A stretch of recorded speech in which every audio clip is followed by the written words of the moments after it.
Olá, meus amigos. Eu sou a Elizabeth, trabalhadora do Centro Espírita Irmã Rosa.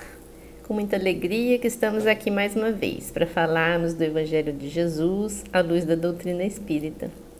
Aqueles que já acompanham o nosso canal, sejam muito bem-vindos, e aqueles que nos assistem pela primeira vez, recebam nossas boas-vindas de modo especial, sintam-se acolhidos pela nossa casa, mesmo que virtualmente. Bem, o nosso tema do mês é Não adie suas alegrias, seja feliz hoje. E o palestrante de hoje é o nosso amigo Arlindo Ribeiro, que é trabalhador do Grupo Espírita Redenção, e hoje ele vai nos falar sobre reflexões sobre a humildade. Antes disso, nós vamos fazer a leitura de uma página e a nossa prece. A nossa leitura de hoje é do livro Pão Nosso, de Francisco Cândido Xavier, pelo Espírito Emmanuel, de número 66, intitulada Boa Vontade. Vede prudentemente como andais. Paulo, Efésios, capítulo 5, versículo 15. Boa vontade descobre trabalho. Trabalho opera a renovação. Renovação encontra o bem. O bem revela o espírito de serviço. O espírito de serviço alcança a compreensão. E a compreensão ganha humildade. A humildade conquista amor. E o amor gera renúncia. A renúncia atinge a luz realiza o aprimoramento próprio. O aprimoramento próprio santifica o homem. E o homem santificado converte o mundo para Deus. Caminhando prudentemente, pela simples boa vontade, a criatura alcançará o divino reino da luz. Vamos fazer a nossa prece.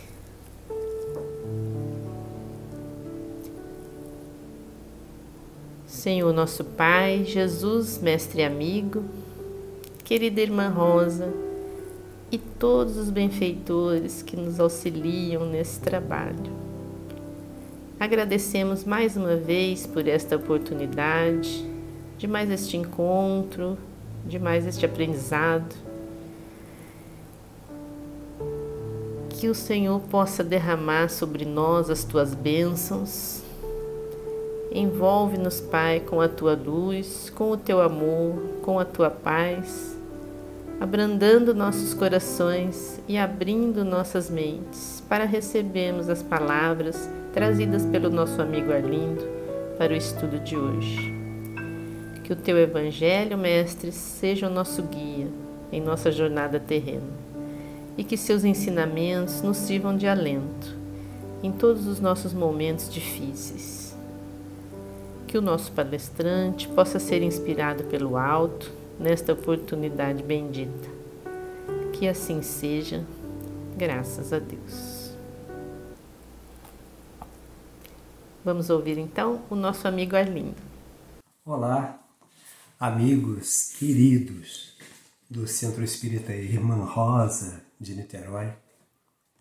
É muito bom estar aqui com vocês pela primeira vez. Convidados que fomos pela nossa querida Graça Leite para participar desse estudo em torno desse livro de Joana de Ângeles, Seja Feliz, na psicografia do Divaldo Franco. E o tema já apresentado pelo companheiro do Centro Espírita é Reflexões sobre a Humildade, que está lá no capítulo 22 desta obra. Bom, humildade é um tema que, por si só, já nos mobiliza, né? Porque é uma das grandes dificuldades que nós temos em tornar prático na nossa vida justamente essa virtude, humildade. E para pensar nesse tema, nós vamos recorrer a dois livros da obra kardeciana, que são o Livro dos Espíritos e o Evangelho segundo o Espiritismo, E iniciaremos então pelo Livro dos Espíritos, especificamente na questão 785, em que Kardec pergunta aos espíritos superiores qual o maior obstáculo ao progresso. E aí compreendamos esse progresso da humanidade, esse progresso do homem, esse progresso do ser humano, do espírito avançando em direção a Deus. E a resposta recebida são o orgulho e o egoísmo. Quero referir-me ao progresso moral, porque o intelectual avança sempre. Isso é um fato, né? Na nossa trajetória, a nossa intelectualidade está sempre movimentando, e é bem isso de que trata o Espírito Joana de Ângeles nesse capítulo, desse progresso intelectual, de todo esse poder que se arrebanha a partir disso, mas a questão moral aqui nos fica pendente. Então ele diz, olha, são o orgulho e o egoísmo. Quero referir-me ao progresso moral, porque o intelectual avança sempre. Este parece, aliás, à primeira vista, duplicar a intensidade daqueles vícios, desenvolvendo a ambição e o amor das riquezas, que, por sua vez, incitam o homem às pesquisas que lhe esclarecem o espírito. Então, de toda sorte, essa proposição do avanço intelectual parece, né, duplicar a intensidade dos vícios, né? Mas, ao mesmo tempo, tem essa coisa de positiva que incita o homem às pesquisas que lhe esclarecem o espírito. E aí vai advindo do avanço intelectual a necessidade do avanço moral, da consolidação da perspectiva moral no campo do entendimento humano. É assim que tudo se relaciona no mundo moral como no mundo físico, e que do próprio mal pode sair o bem, né? Porque é exatamente isso. O despertar, o avanço da intelectualidade faz com que as pesquisas se acendem, mas, como ele diz acima, duplica os vícios, né? Porque a gente vai as descobertas, o mundo que se espraia para o espírito que ainda não conhece verdadeiramente a vida, lhe oferece todas as possibilidades. E a gente, então, às vezes embarca num grande número de vezes até que o avanço moral se proceda, se efetive, a gente vai embarcando na canoa com todo vigor e produzindo equívocos e tal, mas de qualquer maneira estamos avançando, né? E é assim que tudo se relaciona no mundo moral como no mundo físico, e que do próprio mal pode sair o bem. Mas esse estado de coisas durará apenas algum tempo.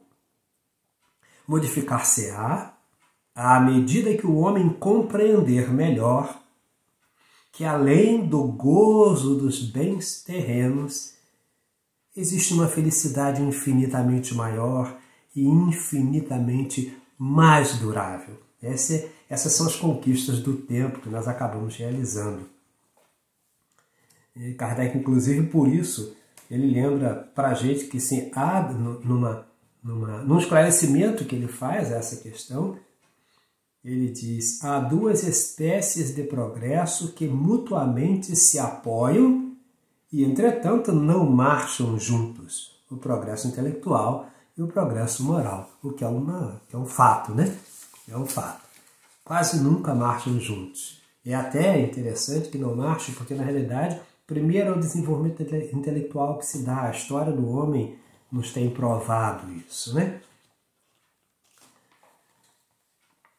E aí nós vamos ao Evangelho segundo o Espiritismo, no capítulo 15, para ver o item 5, nesse capítulo 15, o mandamento maior, que fala da caridade e da humildade. Então ele diz assim: caridade e humildade, tal o caminho da salvação. Egoísmo e orgulho, tal o da perdição. Este princípio se acha formulado em termos precisos nas seguintes palavras: amarás a Deus de toda a tua alma e a teu próximo como a ti mesmo. Toda a lei e os profetas se acham contidos nesses dois mandamentos. E para que não haja equívoco sobre a interpretação do amor de Deus e do próximo, acrescenta: e aqui está o segundo mandamento, que é semelhante ao primeiro, isto é, que não se pode verdadeiramente amar a Deus sem amar o próximo, nem amar o próximo sem amar a Deus. Logo, todo o que se faça contra o próximo é o mesmo que fazê-lo contra Deus. E aí nós lembramos daquela passagem evangélica que Jesus diz, aquele que tudo que fizer a esses pequeninos, se alimentaste esse pequenino, se trataste, se cuidaste dele, é de mim que cuidastes. Mas se não cuidaste, se não fizestes o bem para ele, se não realizaste aquilo que era necessário para o bem-estar dele, é a mim que deixastes de fazer. Então é nesse sentido, né? Não podendo amar a Deus sem praticar a caridade para com o próximo, todos os deveres do homem se encontram resumidos nesta máxima: fora da caridade não há salvação.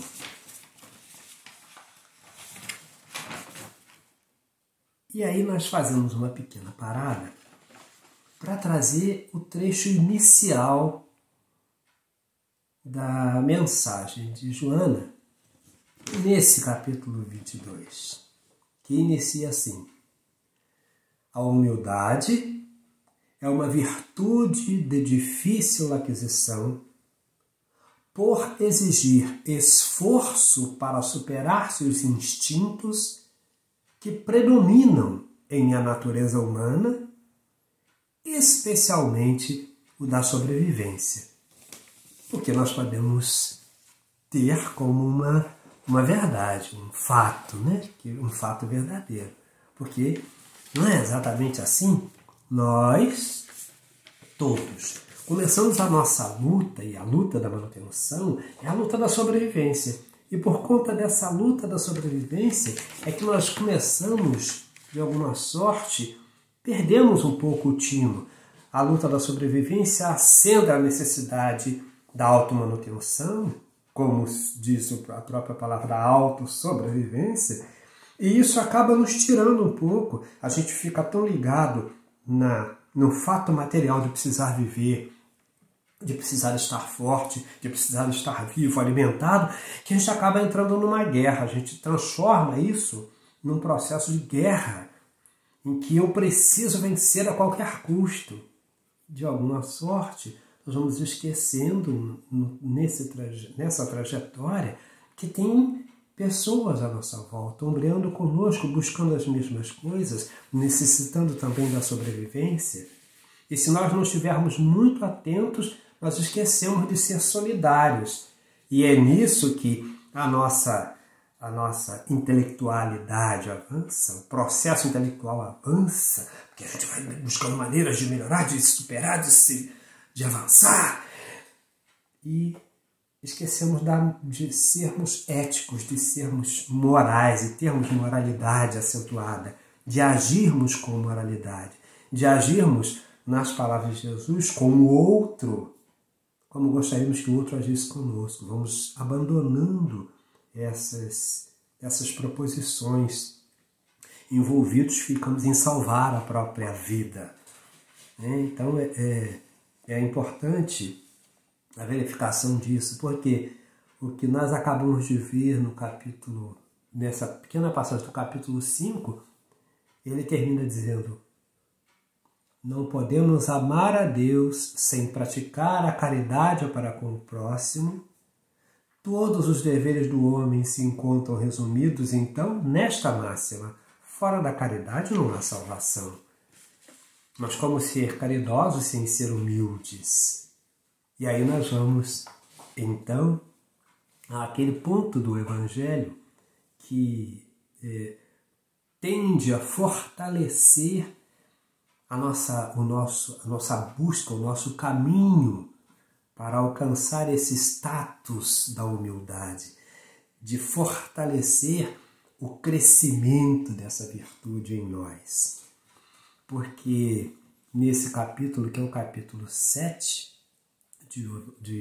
do Evangelho segundo o Espiritismo, nós temos nas instruções dos Espíritos, no item 11, o orgulho e a humildade, que é uma mensagem do Espírito Lacordaire, dada em Constantina, em 1863. Né? E a gente foi pegando alguns trechos para não estender demais esse nosso bate-papo, esse nosso estudo, essa nossa apreciação.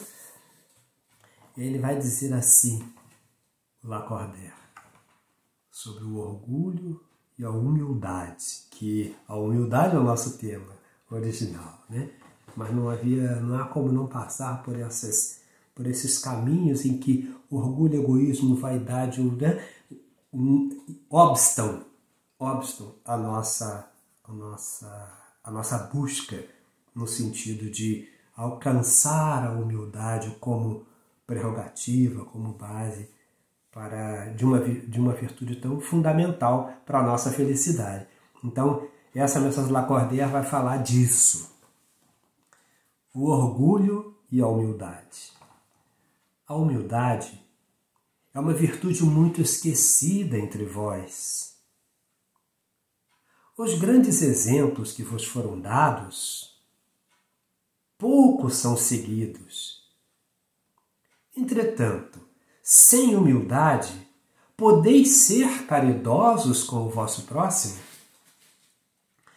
E aí, Lacordaire nos aponta nesse momento que não é possível ser caridoso sem ser humilde, porque senão essa caridade pretensiosa que a gente vai fazer, seja quando dá a esmola, nessa caridade material mais específica, seja quando vai abraçar um ente que precisa de um amparo, ceder os nossos ouvidos para aquele desabafo, em que a gente, em vez de ouvir e acalentar, a gente diz: não, mas você devia ter feito assim, não, você pode aceitar uma coisa dessa? Então são coisas que a gente acaba demonstrando que nos falta humildade. E em faltando essa humildade, como é que a gente vai estar sendo caridoso se a gente está ferindo o outro, no momento em que o outro está buscando o amparo, buscando a orientação? Né? Oh, não! Pois este sentimento nivela os homens, dizendo-lhes que todos são irmãos, que se devem auxiliar mutuamente e os conduz ao bem. E olha como é que isso vale para todos. Para esse tipo de caridade do que falamos, seja aquela que doa o bem material, seja aquela que empresta os ouvidos para a audição amorosa e paciente. Mas também ele diz aqui: pois este sentimento nivela os homens, dizendo-lhes que todos são irmãos, que se devem auxiliar mutuamente e os conduz ao bem. Mas como é que eu vou auxiliar mutuamente e ser conduzido ao bem, ou ajudar a conduzir o outro ao bem, se, por exemplo, no meu ambiente de trabalho ou na minha proposição profissional, eu sou assim, esse competidor arraigado, esse competidor que desrespeita as regras de sociabilidade, esse competidor que quer destruir o adversário, que já o torna em adversário. Em vez de ser uma competição saudável pelas questões de trabalho, se torna uma guerra particular e quase fratricida, em que se quer destruir a imagem do outro, destruir o profissionalismo do outro, quer provar que o outro não vale absolutamente nada. Então, tudo isso está posto nessa proposição de Joana de Ângeles nesse capítulo, né? Para nós, de idade provecta, mas também, e principalmente, talvez, para os jovens na atualidade, voltados muitas das vezes para essa competição, porque a sociedade tem ensinado assim. O processo educacional, o processo de vivência, o processo em que estamos imiscuídos, envolvidos, tem proposto essa competição, essa corrida do ouro, que eu tenho que vencer o outro. E quando a gente estrutura a juventude dessa maneira, quão desanimador isso é. Como é que vai se sustentar a humildade quando meu olhar, o meu pensamento está todo voltado para o meu intelecto primoroso, maravilhoso? Afinal de contas, eu tenho universidade, eu sou doutor, eu sou isso, eu sou mais aquilo. E com tenra idade, então eu tenho direito a tudo e o outro não tem direito a nada. Porque afinal de contas ele não se doutorou como eu, ele não fez tudo o que eu fiz, ele não lutou como eu lutei. Então tem todos esses mais que acabam afastando-nos do caminho para a conquista dessa virtude, né? A gente que se volta, e especialmente na juventude, mas não só, porque hoje em dia é grande o número de senhores e senhoras que, para além da questão da saúde, que é fundamental, querem parecer garotões fortes e sarados, ou senhoritas fortes e saradas, quando já são senhoras, na realidade. Então você vê o desfocar, né?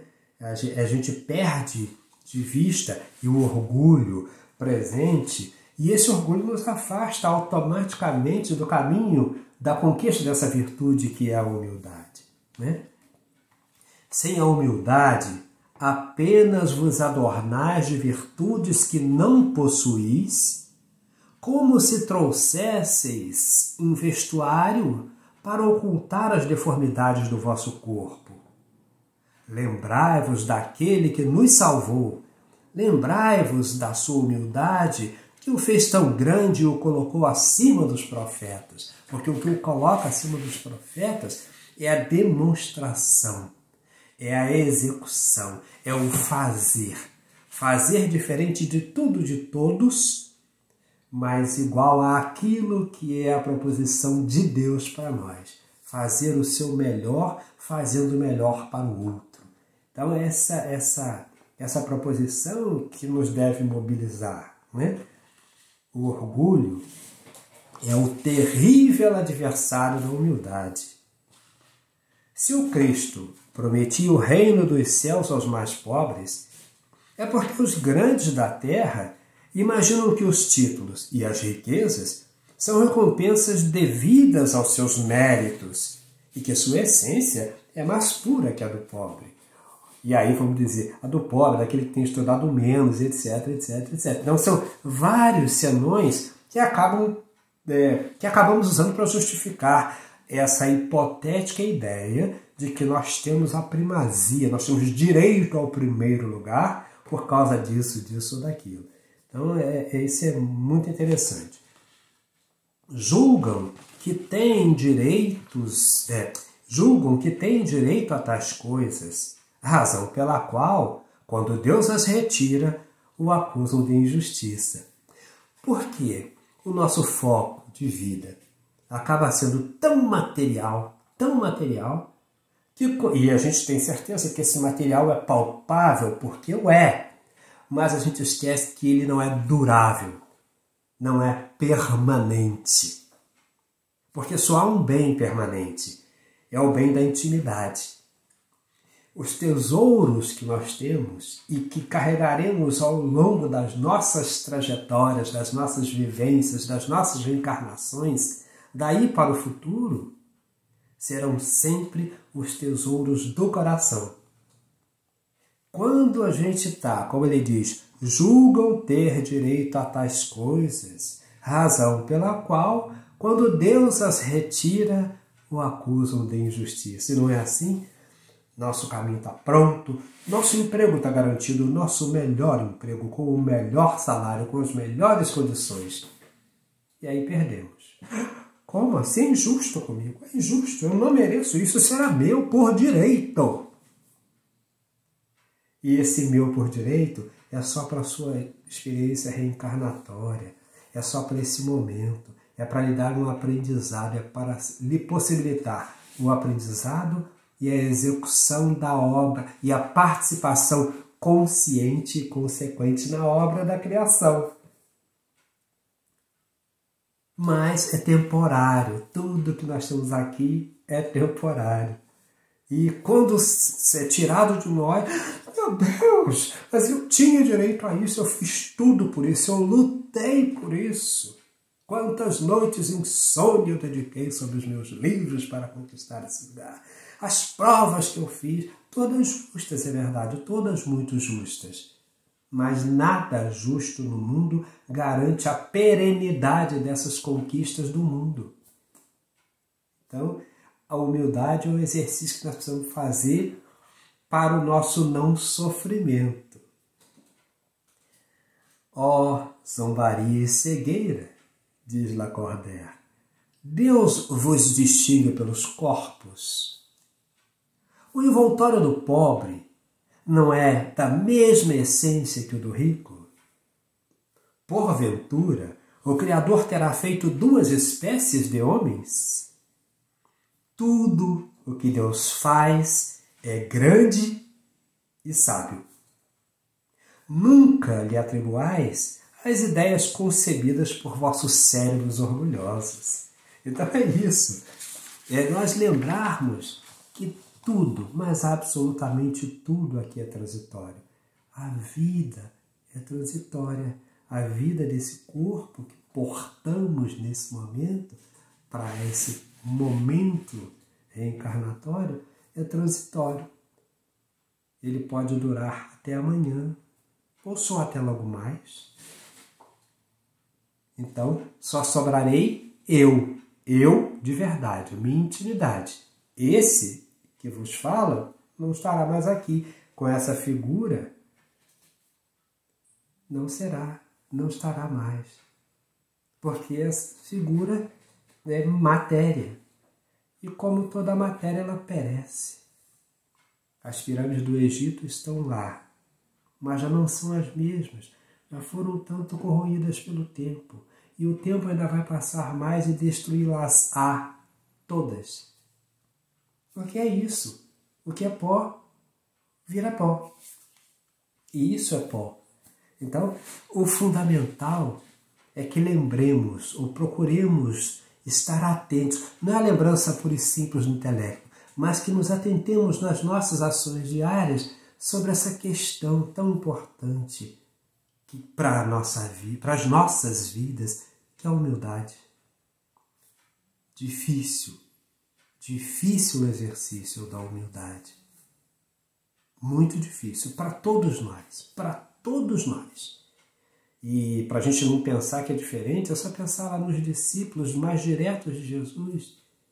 Quão orgulhosos eles foram entre si, se achavam às um melhor do que o outro, apontavam Judas, apontavam Madalena. Tudo isso é natural no processo de viver.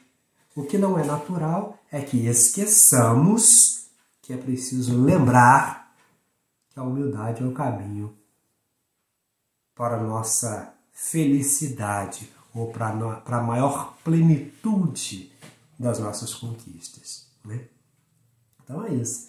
Eu agradeço aos companheiros, despeço-me deixando um abraço fraterno a todos. Espero de alguma sorte ter contribuído positivamente para os estudos que são levados a termo nesta casa, nesta respeitável casa que é o Centro Espírita Irmã Rosa, e deixo-os aqui com um abraço fraterno, e um dos companheiros ou companheiras do Centro Espírita Irmã Rosa fará então a prece de encerramento e a magnetização das águas, e muita paz. É o que desejamos a todos, muita luz em seus corações. Um beijo no coração de todos vocês. Graças a Deus. Queridos irmãos, embalados por estas palavras que acabamos de ouvir, Vamos continuar sintonizados com a espiritualidade da Casa da Irmã Rosa, para juntos agradecermos ao nosso Pai de infinita bondade e justiça. Senhor da vida, te agradecemos por este momento, por termos recebido diretrizes seguras para atravessarmos os instantes em que a dúvida e a incerteza se abaterem sobre o nosso espírito. Pai de amor, te agradecemos porque nos enviaste o nosso irmão Jesus, que com seus exemplos nos mostrou que o único caminho para chegar a ti é por meio da caridade.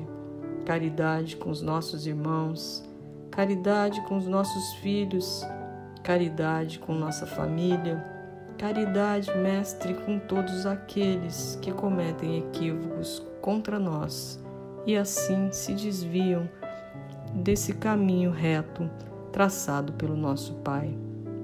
Jesus, Mestre querido, te rogamos que nos ajude a termos a força necessária para nos transformarmos, seguindo teu exemplo, e que essa mudança, Mestre, nos coloque cada vez mais próximos do nosso Pai e da felicidade que tanto buscamos.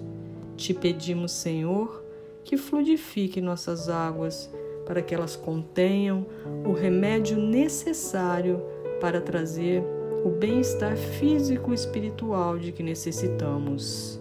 Mestre Jesus, que a sua paz esteja conosco, que assim seja, graças a Deus.